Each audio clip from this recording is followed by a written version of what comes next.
That's how on the second to last day of the job, the convict crew that tarred the plated factory roof in 1950 ended up sitting in a row at 10 o'clock on a spring morning drinking Black Label beer, supplied by the hardest crew that ever walked a turn at Shawshank State Prison.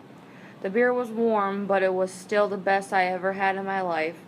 We sat and drank it and felt the sun on our shoulders, and not even the expression of half amusement, half contempt on Hadley's face, as if he were watching apes drink beer instead of men could spoil it. It lasted 20 minutes, that beer break, and for those 20 minutes we felt like free men. We could have been drinking beer and tarring the roof of one of our own houses. Only Andy didn't drink. I already told you about his drinking habits. He sat hunkered down in the shade, hands dangling between his knees, watching us and smiling a little. It's amazing how many men remembered him that way, and amazing how many men were on the work crew when Andy Dufresne faced down Byron Hadley. I thought there were 9 or 10 of us, but by 1955 there must have been 200 of us, maybe more, if you believed what you heard. So yeah, if you asked me to give you a flat-out answer to the question of whether I'm trying to tell you about a man or a legend that got made up around the man, like a pearl around a little piece of grit, I'd have to say that the answer lies somewhere in between. All I know for sure is that Andy Dufresne wasn't much like me or anyone else I ever knew. Since I came inside, he brought in $500 jammed up in his back porch, but somehow that gray meat son of a bitch managed to bring in something else as well. A sense of his own worth, maybe, or a feeling that he would be the winner in the end. Or maybe it was only the sense of freedom, even inside these goddamn gray walls.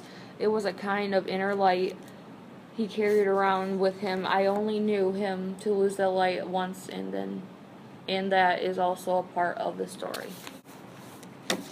By World Series time of 1950, this was the year of By World Series time of 1950, this was the year the Philadelphia Whiz Kids dropped 4 straight. You will remember Andy was having no more trouble from the sisters. Stamets and Hadley had passed the word if Andy Dufresne came to either of them or any of the other screws that formed a part of their coterie, and showed so much as a single drop of blood in his underpants, every sister in Shawshank would go to bed that night with a headache. They didn't fight it, as I have pointed out. There was always an 18-year-old car thief or a firebug or some guy who got in his kicks handling little children. After the day on the plate shop roof, Andy went his way and the sisters went theirs. He was working in the library then, under a tough old con named Brooks Hatlin. Hatlin had gotten the job back in the late 20s because he had a college education. Brooksy's degree was in animal husbandry, true enough, but college education in institutes of lower learning like the Shank are so rare that it's a case of beggars not being able to be choosers. In 1952, Brooksy, who had killed his wife and daughter after losing streak at poker back in the Coolidge, was president. Was paroled. As usual, as the state in all its wisdom had let him go long after any chance he might have had to become a useful part of society was gone. He was 68 and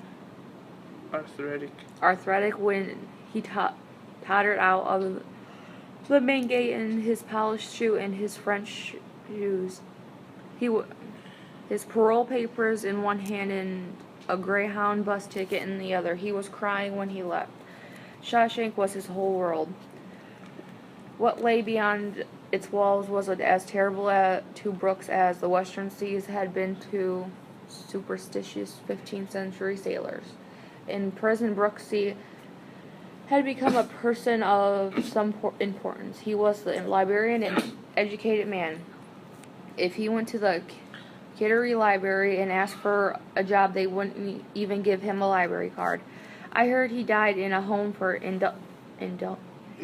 indigent old folks up Report Way in 1953, and at that he lasted about 6 months longer than I thought he would. Yeah, I guess the state got its own back on Brooksy. All right, they trained him to like it inside the shit house, and then they threw him out.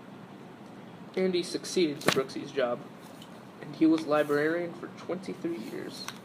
He used the same force of will I'd seen him use on Byron Hadley to get what he wanted for the library, and I saw him gradually turn one small room, which still smelled of turpentine because it had been a paint closet until 1922 and never been properly aired, lined with Reader's Digest condensed books and national geographies, into the best prison library in New England. He did it a step at a time. He put a suggestion box by the door and patiently weed out such attempts to at humor as more folk books. Fuck books. More fuck books, please, and escape in the 10 easy lessons. He got hold of the things the prisoners seemed serious about. He wrote to the major book clubs in New York and got 2 of them. The Literacy Guild and the Book of the Month Club to send editors of all their major selections to us at a special cheap rate. We discovered a hunger for information on such small hobbies as soap carving, woodworking, sleight of hand, and hard solitary.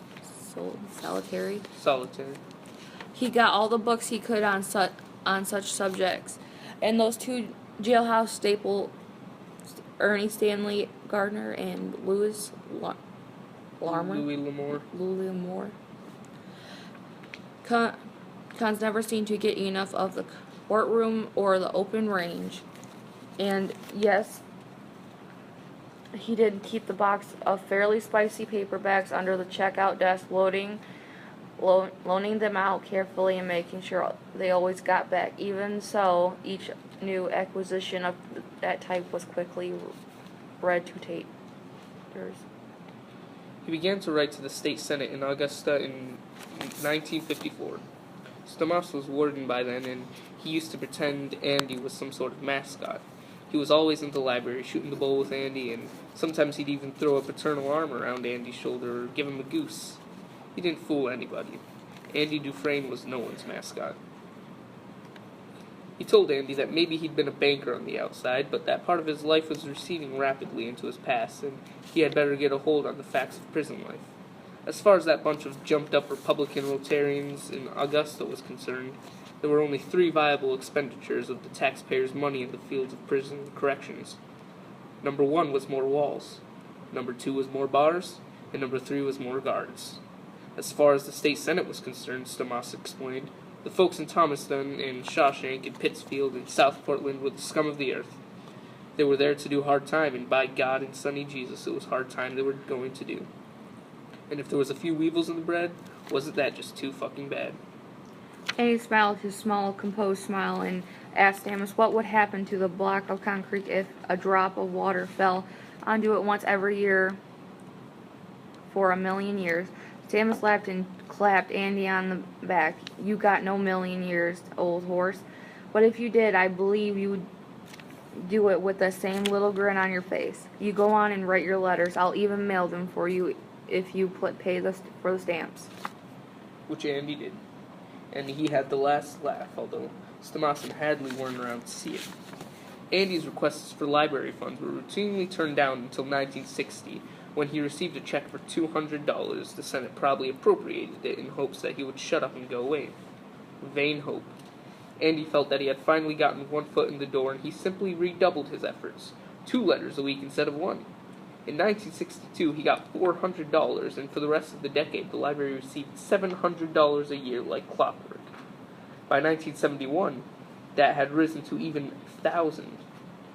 Not much stacked up against what your average small-town library receives, I guess. But $1,000 can buy a lot of recycled Perry Mason stories and Jake Logan westerns.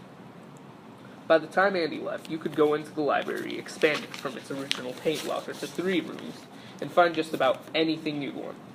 And if you couldn't find it, well then, chances were good that Andy could get it for you. Now you're asking yourself if all this came about just because Andy told Byron Hadley how to save the taxes on his windfall inheritance. The answer is yes and no. You can probably figure out what happened for yourself. Word got around that Shawshank was housing its very own pet financial wizard. In the late spring and summer of 1950, Andy set up 2 trust funds for guards who wanted to assure a college education for their kids. He devised a couple of others who wanted to take small flyers in common stock, and they did pretty damn well as things turned out. One of them did so well that was able to take an early retirement 2 years later. And I'll be damned if he didn't advise the warden himself, old lemon lips George Dunley, on how to go about the setting up a tax shelter for himself.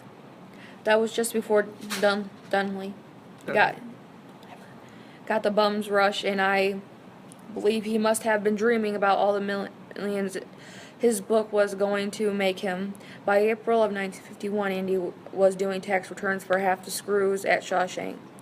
And by 1952, he was doing almost all of them. He was paid in what may be a prison's most valuable coin, simple goodwill.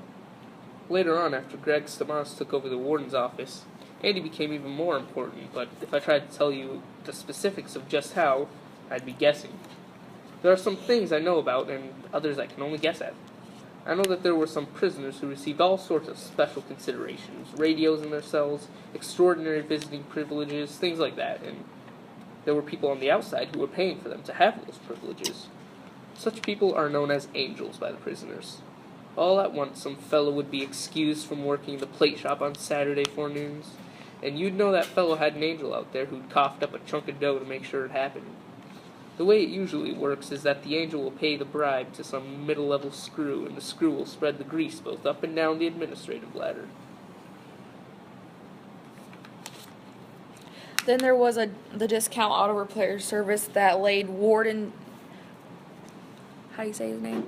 Dunahee low. It went underground for a while and then emerged stronger than ever in the late 50s. And some of the contractors that worked at this prison from time to time were paying kickbacks to the top administration officials. I'm pretty sure, and the same was almost certainly true of the companies whose equipment was bought and installed. In the laundry and in the license plate shop and the stamping mill that was built in 1963. By the late 60s, there was also a booming trade in pills, and the same administrative crowd was involved in turning a buck on that. All of it added up to a pretty good-sized river of illicit income. Not like the pile of clandestine bucks that must fly around a really big prison like Attica or San Quentin.